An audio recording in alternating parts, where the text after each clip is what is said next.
So all of the designs of software, hardware, and the way that designers have thought about designing computing systems or devices suddenly get flipped on their head when you get to the mobile world. And the canonical scarcity in the desktop world was silicon area and power, which you were trying to optimize, but then it really became bandwidth. And now, when you have bandwidth abundance, it flips a lot of the models on their head. That's the problem AT&T and all of the telecom companies are going through. That they do not know how to deal with a world that is abundant in bandwidth. Their entire business is premised around bandwidth scarcity. So when that scarcity becomes irrelevant, when bandwidth becomes abundant, your business blows up. Now, what does this have to do with marketing? What does this have to do with anything? I think that we have built our whole thinking of marketing around information scarcity. That is the canonical scarcity that we have optimized our entire marketing program against, how we think about marketing.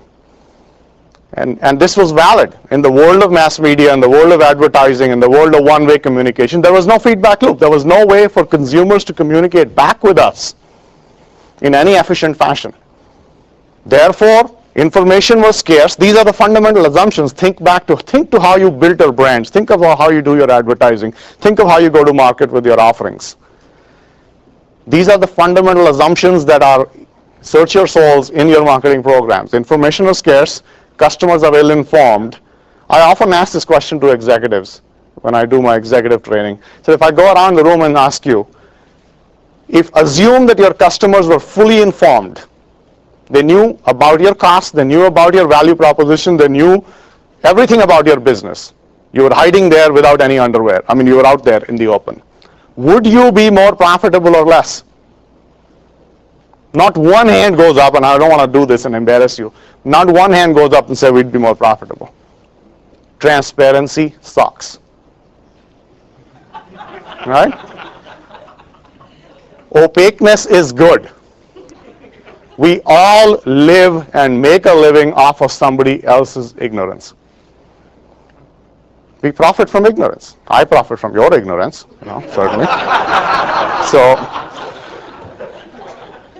And we have built our businesses around that, in a world where, by the way, that's the way I used to teach also. As a professor, I would profit from the ignorance that I knew where the information was, my students didn't. And that model has changed. Now they've raised their arm and said, that's not right. I saw it on the internet. You're talking nonsense.